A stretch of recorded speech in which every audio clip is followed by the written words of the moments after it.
President Hollande, Ms. Secretary General, fellow leaders, we have come to Paris to show our resolve. We offer our condolences to the people of France for the barbaric attacks on this beautiful city.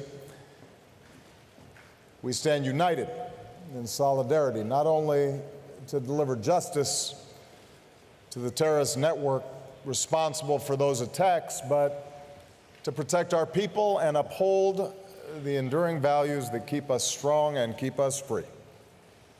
And we salute the people of Paris for insisting this crucial conference go on. An act of defiance that proves nothing will deter us from building the future we want for our children. What greater rejection of those who would tear down our world than marshaling our best efforts to save it? Nearly 200 nations have assembled here this week.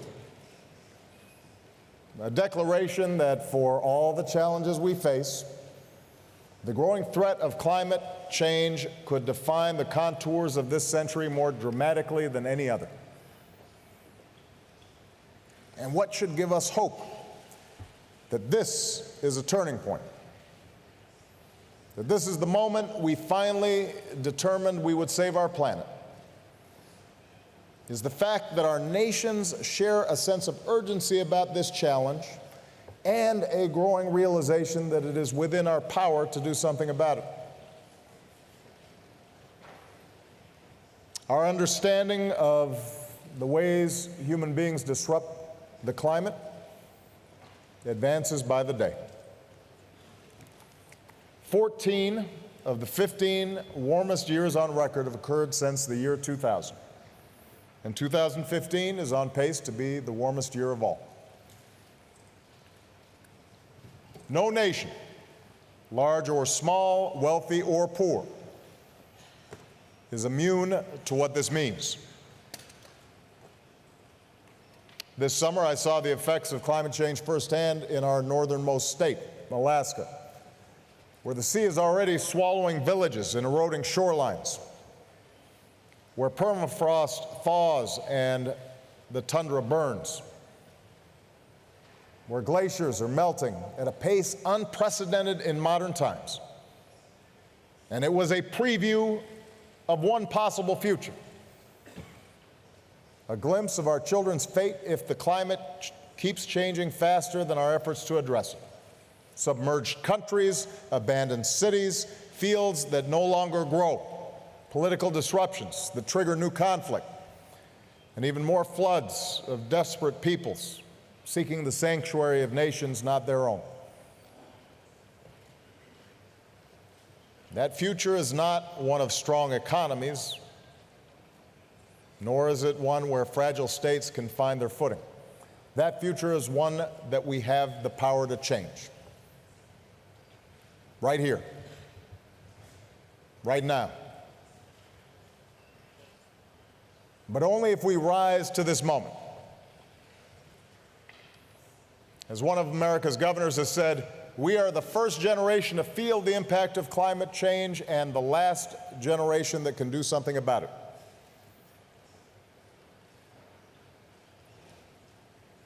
I've come here personally as the leader of the world's largest economy and the second largest emitter to say that the United States of America not only recognizes our role in creating this problem, we embrace our responsibility to do something about it. Over the last 7 years, we've made ambitious investments in clean energy and ambitious reductions in our carbon emissions. We've multiplied wind power threefold, solar power more than 20-fold, helping create parts of America where these clean power sources are finally cheaper than dirtier conventional power. We've invested in energy efficiency in every way imaginable. We've said no to infrastructure that would pull high-carbon fossil fuels from the ground And we've said yes to the first ever set of national standards limiting the amount of carbon pollution our power plants can release into the sky. The advances we've made have helped drive our economic output to all-time highs and drive our carbon pollution to its lowest levels in nearly 2 decades. But the good news is this is not an American trend alone. Last year, the global economy grew while global carbon emissions from burning fossil fuels stayed flat. And what this means can't be overstated. We have broken the old arguments for inaction. We've proved that strong economic growth and a safer environment no longer have to conflict with one another. They can work in concert with one another. And that should give us hope.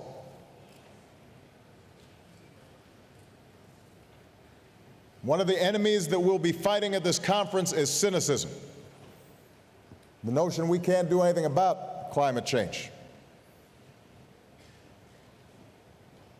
Our progress should give us hope during these 2 weeks.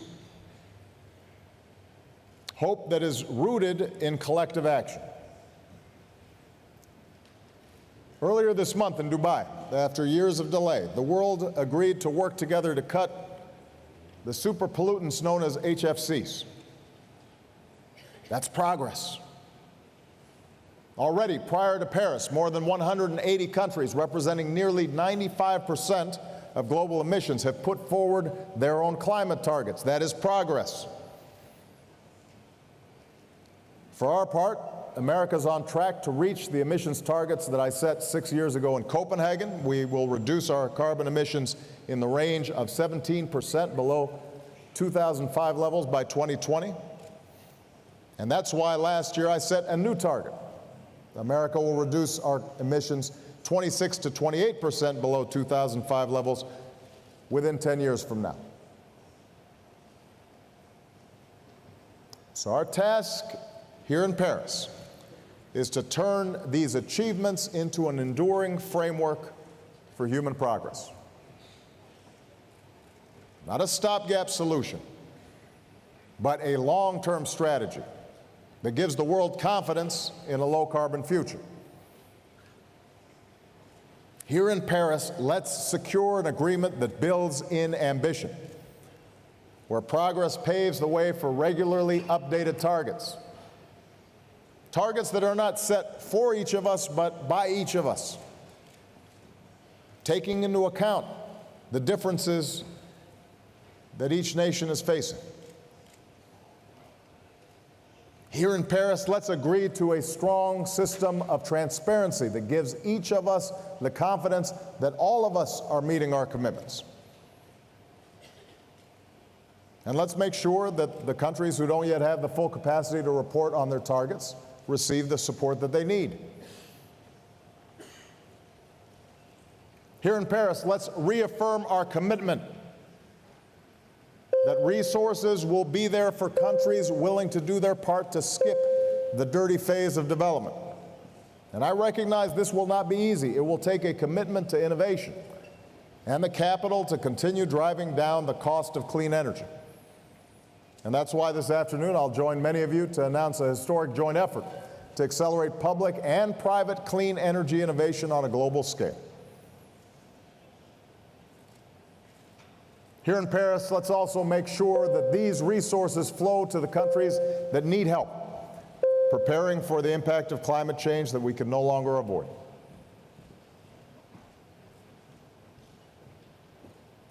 We know the truth that many nations have contributed little to climate change, but will be the first to feel its most destructive effects. For some, particularly island nations whose leaders I will meet with tomorrow, climate change is a threat to their very existence. And that's why today, in concert with other nations, America confirms our strong and ongoing commitment to the Least Developed Countries Fund. And tomorrow we'll pledge new contributions to risk insurance initiatives that help vulnerable populations rebuild stronger after climate-related disasters. And finally, here in Paris, let's show businesses and investors that the global economy is on a firm path towards a low-carbon future. If we put the right rules and incentives in place, we'll unleash the creative power of our best scientists and engineers and entrepreneurs to deploy clean energy technologies and the new jobs and new opportunities that they create all around the world. There are hundreds of billions of dollars ready to deploy to countries around the world if they get the signal that we mean business this time. Let's send that signal. That's what we seek in these next 2 weeks. Not simply an agreement to roll back the pollution we put into our skies, but an agreement that helps us lift people from poverty without condemning the next generation to a planet that's beyond its capacity to repair. Here in Paris, we can show the world what is possible when we come together, united in common effort and by a common purpose. And let there be no doubt, the next generation is watching what we do. Just over a week ago, I was in Malaysia, where I held a town hall with young people. And the first question I received was from a young Indonesian woman. And it wasn't about terrorism, it wasn't about the economy, it wasn't about human rights, it was about climate change. And she asked whether I was optimistic about what we can achieve here in Paris and what young people like her could do to help. I want our actions to show her that we're listening. I want our actions to be big enough to draw on the talents of all our people, men and women, rich and poor. I want to show her passionate, idealistic young generation that we care about their future. For I believe, in the words of Dr. Martin Luther King Jr., that there is such a thing as being too late. And when it comes to climate change, that hour is almost upon us.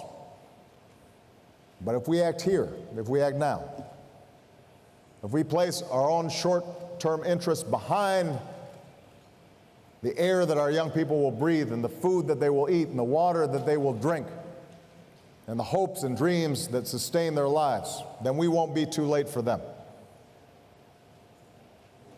And my fellow leaders, accepting this challenge will not reward us with moments of victory that are clear or quick. Our progress will be measured differently in the suffering that is averted and a planet that's preserved. And that's what's always made this so hard. Our generation may not even live to see the full realization of what we do here, but the knowledge that the next generation will be better off for what we do here. Can we imagine a more worthy reward than that?